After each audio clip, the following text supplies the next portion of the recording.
Bonsoir à tous, jeudi 4 février, il est 18h. Merci de nous rejoindre pour le JT sur 8 Mont-Blanc. Au programme ce soir, l'intersyndicale appelée à la mobilisation aujourd'hui un peu partout dans le pays. La crise sanitaire est couplée à une crise économique qui creuse les inégalités. Des manifestations étaient organisées à Chambéry et à Annecy, mais aussi à Annemasse où les cheminots s'étaient rassemblés. Petit tour d'horizon dans ce journal. Une fréquentation record, la crise fait aussi quelques chanceux. C'est le cas des domaines nordiques qui n'ont jamais vu autant de monde sur les pistes. Emmanuel Jaude s'est rendu à Savarin-Revard, aujourd'hui le plus grand domaine nordique de France. Et nous parlerons aussi économie de la montagne avec notre invité du jour. Je reçois dans quelques minutes le directeur de Outdoor Sport Valais, Benjamin Thaler. Mais avant, on l'a appris il y a une heure, le tribunal administratif de Grenoble a rejeté ce jeudi le recours administratif de l'ancien maire d'Annecy, Jean-Luc Rigaud. Les juges ont donc suivi le rapporteur public qui n'était pas favorable à l'annulation des élections municipales des 15 mars et 28 juin. Victoria Lopez est au Cap Péria à Annecy où se tient le conseil communautaire du Grand Annecy et elle est avec François Astorg, le maire d'Annecy qui doit être soulagé. Bonsoir Fanette, bonsoir à tous. On est ici à Cap Péria où le conseil communautaire du Grand Annecy vient de débuter, mais monsieur Astorg, le maire d'Annecy, est avec nous. Il a pu s'éclipser. Merci d'être avec nous pour une première réaction à cette annonce. Le recours de Jean-Luc Rigaud a été rejeté dans les élections municipales. C'est un soulagement ce soir. C'est toujours un soulagement quand on est dans ce type de situation, même si j'étais serein avec l'équipe, il y a toujours cette question en suspens tant que le tribunal administratif n'avait pas tranché. Là, c'est le cas, il a suivi les recommandations du rapporteur sur une quarantaine de points, je crois, et ça a été rejeté sur le fond.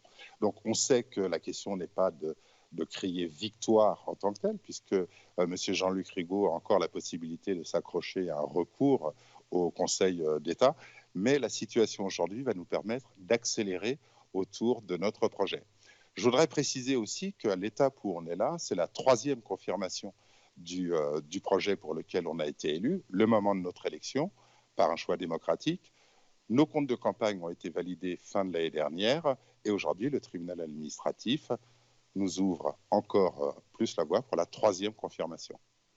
On a vu aussi tout à l'heure, vous avez tenu une conférence de presse en compagnie de Frédéric Lardet, qui est soulagée aussi de son côté, parce qu'elle attend cette décision pour pouvoir démissionner de son mandat de député. Oui, c'est ça, parce qu'il faut le rappeler, Madame Lardet a gardé son mandat de député parce que justement, il y avait le recours. Donc, dès que les procédures seront complètement finies, elle va quitter son mandat de député pour se consacrer entièrement au Grand Annecy, au territoire. Vous l'avez dit, Jean-Luc Rigaud peut encore faire appel. Vous craignez cet appel ou vous êtes plutôt optimiste pour la suite ? Écoutez, c'est à lui de réfléchir à ce qu'il veut faire. La décision lui appartient. Vous savez, c'est comme juste avant. Je reste serein, les choses avancent et l'histoire montre que nous avons des raisons d'être sereins, mais j'attends la décision comme j'attendais la décision du tribunal administratif. Mais ça ne nous empêche pas. L'équipe est mobilisée, les agents sont mobilisés, on travaille, on va accélérer sur le projet parce que ce qui compte maintenant, c'est le projet pour le territoire. Merci beaucoup François Astorg de nous avoir accordé quelques minutes. On vous laisse rejoindre le conseil communautaire. Merci. Merci, au revoir. Bonne soirée. Merci. Voilà Fanette pour cette première réaction et Sébastien Germain est aussi sur place. Il a recueilli notamment la réaction de Jean-Luc Rigaud que vous pourrez sans doute écouter dans quelques instants. Voilà, et on donne tout pour c'est en cours d'envoi. Merci beaucoup Victoria. En attendant la réaction de Jean-Luc Rigaud, pour information, il a 1 mois pour faire appel du jugement devant le Conseil d'État. Donc en attendant sa réaction, je vous propose donc de revenir sur l'actualité du jour avec cette journée de mobilisation un peu partout en France, à Annecy et Chambéry. Plusieurs centaines de personnes se sont mobilisées aujourd'hui pour dénoncer la précarité montante liée à la crise, tandis qu'à Annemasse, les cheminots ont demandé la hausse de leur salaire afin qu'ils soient en adéquation avec le coût de la vie. Résumé de cette journée à Annemasse et Annecy avec Lorena Bordiec. Ils étaient environ 200 à se réunir devant la préfecture d'Annecy en début d'après-midi. Étudiants, lycéens, saisonniers et actifs venant de tout secteur d'activité ont protesté contre les difficultés sociales et économiques mises en exergue par la crise sanitaire. Sur le devant de la scène, les jeunes. Nous demandons donc au gouvernement d'agir de plus de moyens pour nos lycées et une éducation meilleure. Entre coût de la vie, plan de relance et suppression de postes, la liste des doléances des syndicats est longue. Une désorganisation du monde du travail, une incohérence totale dans les choix du gouvernement face à la crise que nous sommes en train de vivre.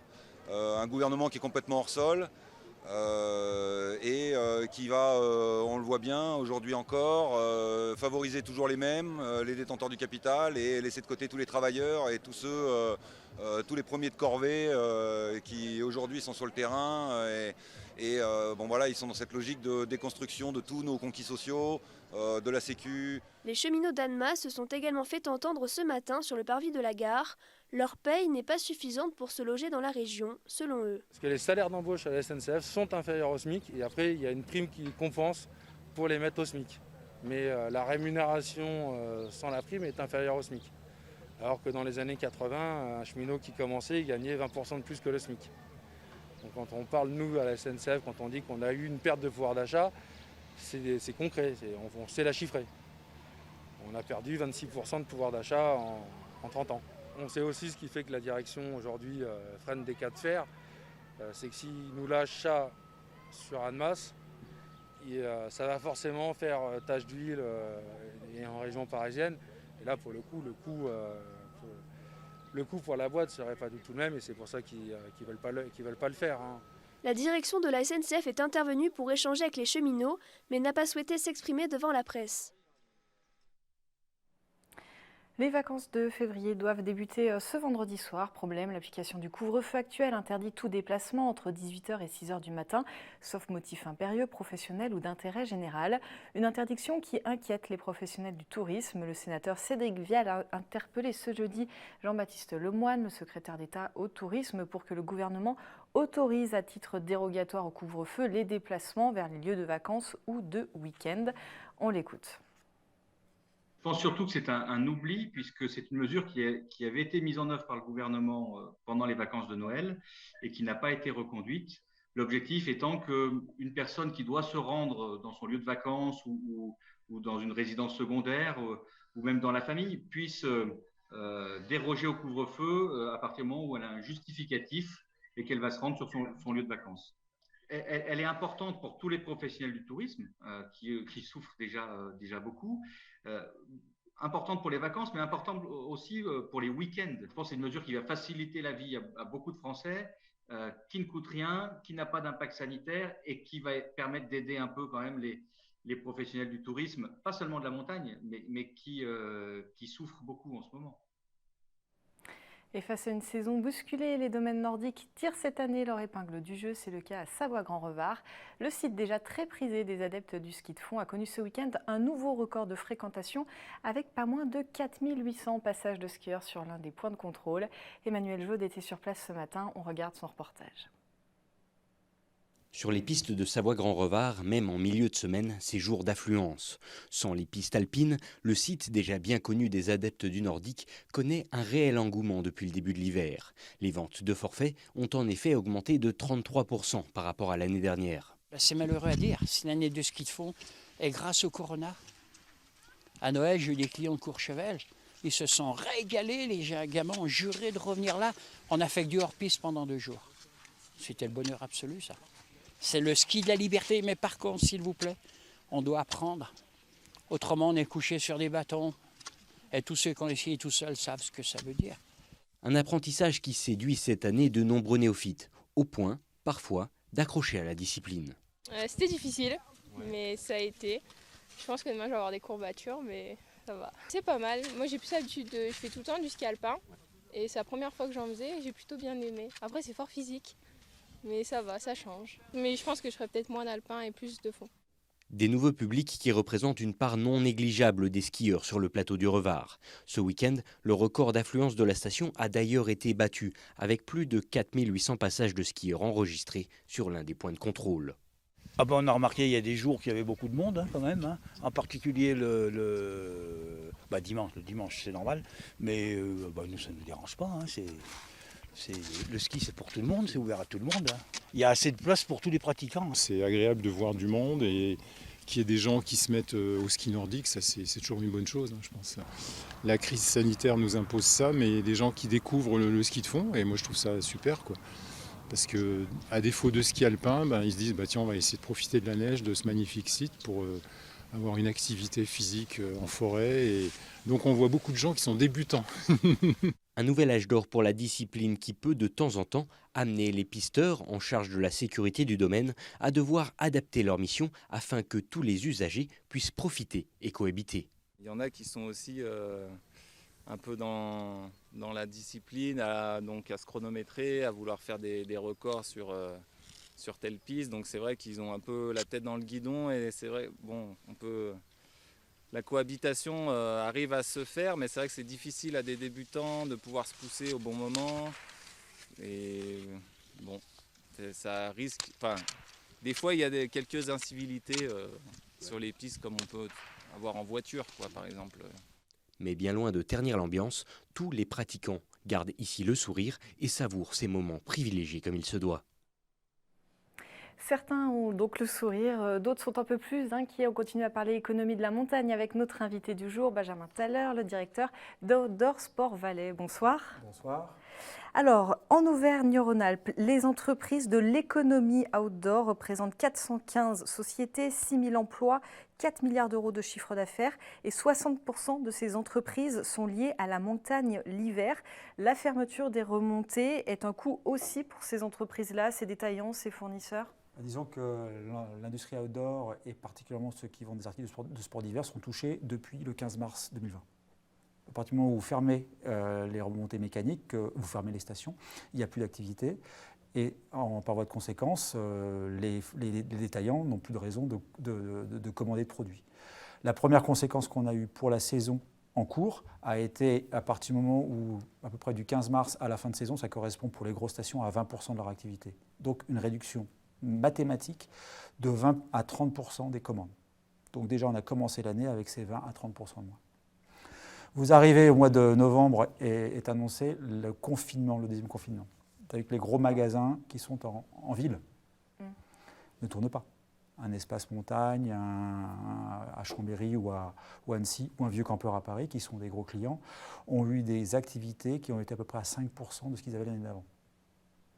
Et à partir de fin novembre, quand est annoncée la fermeture des stations pour Noël, les exploitants de magasins de stations commencent à paniquer et reviennent vers leurs fournisseurs en disant « Est-ce que vous pouvez ne pas livrer la marchandise ?» Donc on évalue pour les gens qui sont très impliqués sur le matériel de sport d'hiver alpin à une baisse de chiffre d'affaires sur la nouvelle saison, puisque c'est les commandes, déjà de 50%. Et ce que vous craignez, de ce que je comprends, c'est vraiment l'effet domino. Il y a l'effet là à court terme, mais il y a des stocks qui s'accumulent, donc potentiellement des promotions, moins de marge, certainement aussi moins d'innovation, moins de nouveautés sur les autres années. C'est vraiment le double effet qui se coule, si je puis dire. Écoutez, la montagne actuellement prend une grosse vague, et donc tous nos clients, partenaires, magasins de sport, ainsi que tout le monde des remontées mécaniques, des hôtels, souffrent beaucoup, ça c'est indéniable. Mais déjà, nous subissons un petit peu ces effets. Mais là, on voit une deuxième très grosse vague arriver, et ce que nous craignons, c'est que personne n'y prenne garde. C'est qu'aujourd'hui, on est concentré, et c'est très bien, sur l'aide aux stations, parce qu'il y a des saisonniers, parce qu'il y a des moniteurs de ski, parce qu'il y a des perchemans, parce qu'il y a des hôteliers qui ont besoin d'être soutenus. Mais une fois que ce sera passé, qu'on va passer à d'autres choses, on oublie que pendant toute la période qui commence à partir de maintenant, nous sommes censés prendre des commandes déjà pour l'année prochaine. Et pour le moment, il ne se passe rien. On va faire un calcul. Globalement, il se fait 450 000 paires de skis par an en France. Là déjà, on a évalué au niveau de commandes qu'on aura, on a dû en livrer 200 000 paires. Mais les fournisseurs, par rapport à une saison, ils savent qu'il y a du réassort, donc ils ont aussi du stock eux-mêmes. Et les magasins ont encore du stock. On évalue globalement le besoin en matériel, en commande pour la saison à venir à peu près 120 000 paires. Ça veut dire qu'on a quasiment divisé par 3 le marché. Mais non seulement c'est ça, c'est qu'il n'y a pas de besoin de production. C'est qu'aujourd'hui, si vous êtes producteur de ski, si vous voulez faire tourner votre usine, il n'y a pas de raison. Et il n'y a que les producteurs de ski. Là, c'est le plus parlant parce que forcément, on voit les remontées à l'arrêt. Seulement les producteurs de ski sont impactés ? Tout ce qui est lié au matériel de ski alpin. faites des skis, des fixations, des bâtons, des chaussures, des masques, des casques, des doudounes. Tout ce que vous avez besoin pour aller à la neige, vous n'avez plus besoin. Si à partir du moment où vous vendez des doudounes et qu'il y a beau avoir les soldes maintenant, vous n'allez pas acheter une doudoune maintenant si vous n'allez pas au ski. Donc tous les gens, on a vu qu'à peu près, si on attend une fréquentation, si encore, on peut venir à 20% dans les stations, donc il n'y a pas de marché. Et alors, certains vont dire, mais oui, mais on part sur des nouvelles pratiques qui vont se développer. Et le ski de rando, le ski nordique, on a vu, puisqu'effectivement, il y a une grosse fréquentation sur les sites de ski nordique, c'est effectivement une petite bouffée d'oxygène. Parce que globalement, c'est 80% aujourd'hui des gens, quand ils vont à la neige, ils vont faire du ski ou du snowboard. Ça ne contrebalance pas, c'est-à-dire que le boom des raquettes, on avait fait un reportage chez TSL qui est installé à Antibio, pas très loin de votre bureau. Le boom des raquettes du ski de rando ne compense pas, alors après en plus ce ne sont souvent pas les mêmes entreprises, mais ne compense pas cette baisse de marché. Pour le moment, zéro aide. Pour le moment, zéro aide. Donc aujourd'hui, on essaye de mettre le projecteur sur ces secteurs qui marchent bien, mais quand on voit du ski alpin, zéro aide. Et donc la conséquence, c'est que pas de production lancée, mais surtout, je vais attirer l'attention sur le fait que c'est toute une dynamique qui est arrêtée. Parce qu'à partir de maintenant, qu'est-ce qui se passe à l'heure actuelle? Normalement, on vend, on prépare une saison, on prépare à produire, mais aussi on se prépare à développer. Donc ça veut dire que les commerciaux, les gens qui font la promotion, les gens qui font le développement produit, les gens qui font le design, les gens qui font la recherche et développement, ils n'ont plus de raison de travailler. Et aujourd'hui, rien. Les entreprises n'ont pas les ressources pour pouvoir leur permettre. Donc il faut à minimum leur permettre de passer jusqu'à la saison prochaine. C'est-à-dire globalement, si une entreprise n'a pas de visibilité pour prendre en charge ses charges fixes, couvrir l'activité partielle pour jusqu'à décembre ou mars prochain, elle va être en grande difficulté, surtout si elle dépend beaucoup de l'hiver. Vous craignez du coup pour la dynamique, vous parliez de dynamique, hein, on sait c'était plutôt une filière, c'est une filière d'excellence avec certains leaders mondiaux, etc. Vous craignez pour cette dynamique-là vraiment à long terme? Aujourd'hui, c'est 1,2 milliard de chiffre d'affaires qui est en jeu, qu'on risque de perdre. C'est 1000 emplois sur le bassin.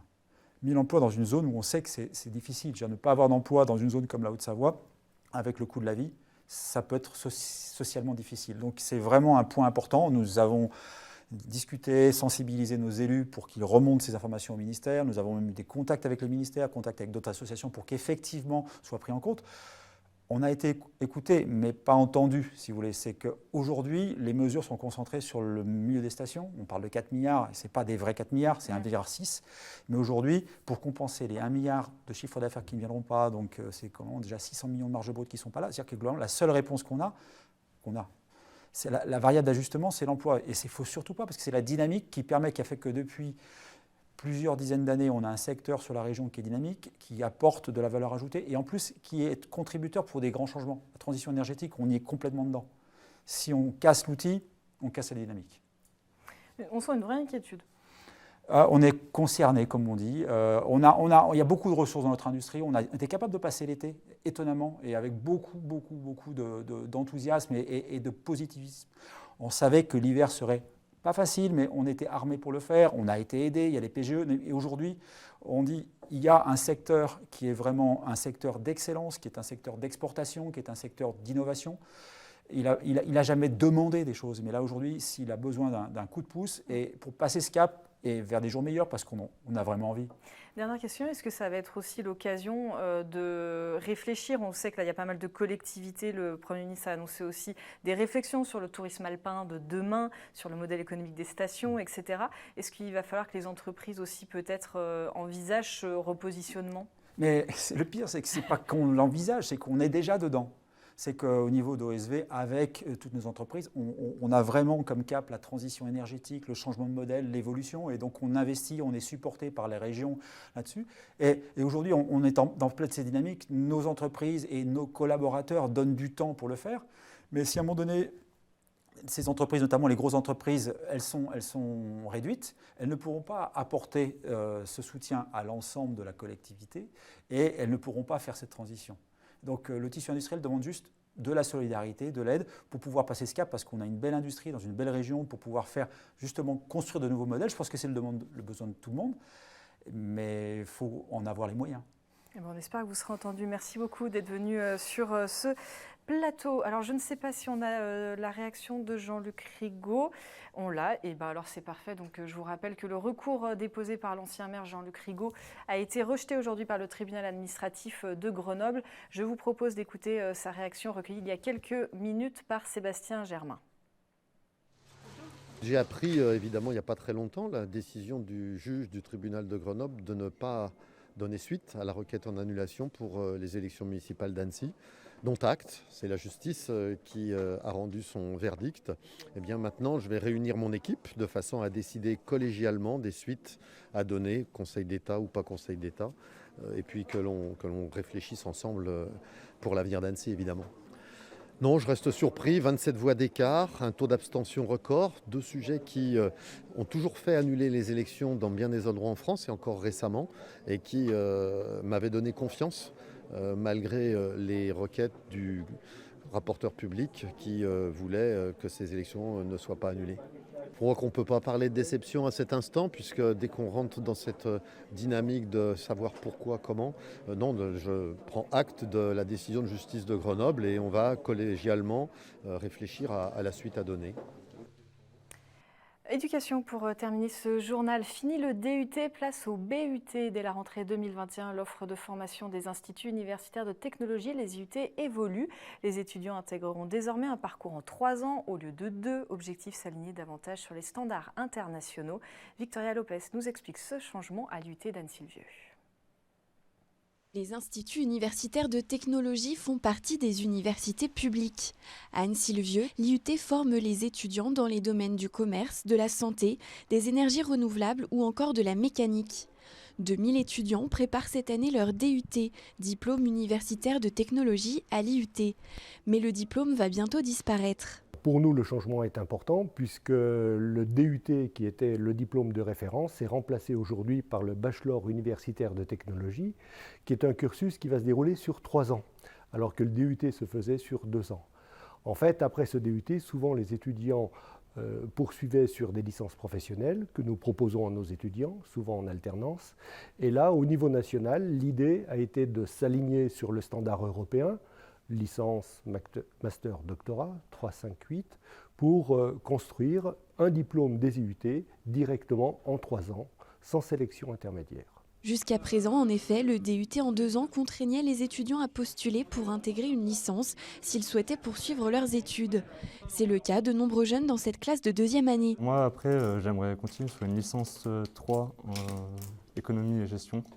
Donc sur Grenoble. Je me suis dit que c'était surtout une passerelle si j'avais envie de continuer, mais que ça pouvait aussi me permettre d'intégrer tout de suite le marché du travail si j'avais envie de faire juste 1 an après, ou alors des études longues. Donc je trouvais que c'était le bon compromis en fait. J'aimerais bien faire soit une licence 3, donc c'est pour intégrer ensuite un master, soit une école d'ingé si je suis acceptée. Du DUT au BUT, bien plus qu'un changement de nom, c'est une petite révolution qui se prépare dans tous les IUT de France. Autre objectif de cette réforme, faire beaucoup plus de place aux compétences plutôt qu'à la théorie.